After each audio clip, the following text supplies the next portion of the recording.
ప్రియ దేవుని బిడ్డలారా, ప్రభు అయిన యేసుక్రీస్తు వారి నామంలో అందరికీ హృదయపూర్వక వందనాలు తెలియపరుస్తూ ఉన్నాం. పిల్లరా, నిజంగా ఈ ప్రాంతం అంతా మీరు చూస్తున్నారు. ఇది కొండవీటి కొండ అనగా అప్పటి రాజుల కాలంలో పరిపాలన చేసిన ఒక కొండవీటి కోట.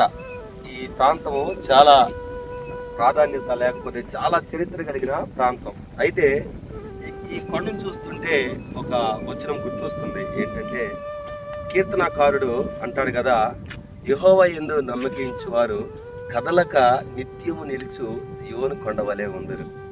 ప్రియులరా, ఈ కొండను చూసారా? ఈ కొండ ఇక్కడికి ఎలా వచ్చింది? ఈ కొండ ఇక్కడికి వచ్చి ఎన్నాళ్ళు అయింది? లేదా ఈ కొండ ఇక్కడ దేవుడు సృష్టించబడిన తర్వాత ఈ కొండ ఇక్కడే ఎన్ని సంవత్సరాల నుంచి ఉంది? ఎన్నో సంవత్సరాల నుంచి ఈ కొండ ఇట్లానే ఉంది. చూడండి, ఈ చెరువు, ఈ చెరువుకి నీళ్ళు ఎక్కడి నుంచి వస్తున్నాయి? ఈ కొండ చుట్టూరు కొండ ఉంది, మధ్యలో చెరువు. ఈ కొండకి నీళ్లు వస్తున్నాయి, ఈ కొండలో నుంచి చెరువుకి నీళ్లు వస్తున్నాయి. దేవుడు గొప్ప సృష్టిని సృష్టింపజేశాడు. అయితే ఈ కొండను చూస్తున్నప్పుడు కీర్తనకారుడు చెప్తున్న ఆ గొప్ప మాట చాలా అద్భుతం అనిపిస్తుంది. యెహోవా యందు నమ్మకించువారు కదలక నిత్యము నిలుచు సియోను కొండ వలె ఉంటారు. ఎవరైతే దేవుని యందు విశ్వాసం కలిగి ఉంటారో, నమ్మిక కలిగి ఉంటారో, నిజంగా అండి, దేవుని యందు విశ్వాసం కలిగిన వారు, నమ్మకం కలిగిన వారు కొండవలే కదలక నిత్యము నిలిచే కొండవలే ఉంటారు. ఈ కొండకి తుఫాన్ వచ్చినా, మరి వరద వచ్చినా, ఎంత గాలి వచ్చినా ఈ కొండ కదల్చబడిద్దండి.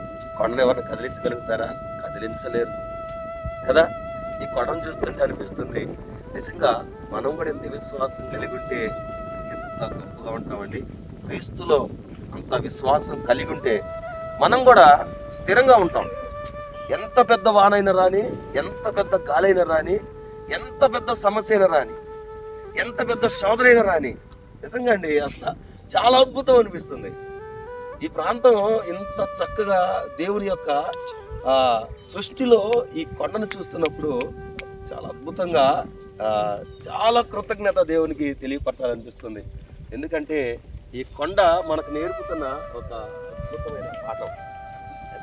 కదలక నిత్యం నిలుచు సియోను కొండ వలె ఉంటారని దేవుడు కొండను చూసి మరొకసారి మనకి జ్ఞాపకం చేస్తున్నారు.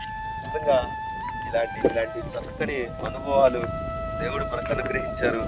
దేవుడు కృపండి ఇక్కడికి రావడం, ఇలా దర్శించడం. దేవుడు ఈ మాట ద్వారా మరోసారి ప్రాక్టికల్గా, క్రియారూపంగా, క్రియల ద్వారా అసలు నిజంగా ఈ కొండను చూస్తుంటే ఎంత ఆశ్చర్యం అనిపిస్తుందో. ఎన్ని సంవత్సరాల నుంచి ఉన్నాయి ఈ కొండలు, ఎన్ని సంవత్సరాల నుంచి ఇక్కడ మరి ఇవి ఎట్లా ఉంచబడి చూసారా? ఆ రాళ్ళు చూసారా ఎట్లా ఖర్చుపడిందో? అవి కదల్చబడవు, ఒక్క రాయి కూడా కదలదు. ఎవరు కదిల్చినా కదల్చబడదు. అట్లానే మనం దేవుళ్ళ విశ్వాసంలో ఉన్నప్పుడు, మనము దేవుల్లో బలమైన విశ్వాసం కలిగి ఉన్నప్పుడు ఎవరు వచ్చి కదిలిచ్చినా కూడా మన కదలం. ఎంతమంది వచ్చి కదిలిచ్చినా కదలం. సాతానుడు మనల్ని ఎప్పుడు కూడా పడేయాలని చూస్తూ ఉంటాడు. వాడు నెడతా ఉంటాడు. కానండి, దేవునిలో మన విశ్వాసం కలిగి ఉంటే కనుక అసలు కదల్చబడం, కదలం. మనల్ని కదిలించే వాళ్ళే ఉండరు. నిజంగా ఇది గొప్ప మాట అండి. కాబట్టి దేవుని యందు విశ్వాసాన్ని కోల్పోవద్దు. ఎట్టి పరిస్థితుల్లో కూడా సాతానుడు కాదు, ఎవరు వచ్చినా సరే, ఎంత పెద్ద సమస్య వచ్చినా మనం విశ్వాసంలో ఉంటే ఇలా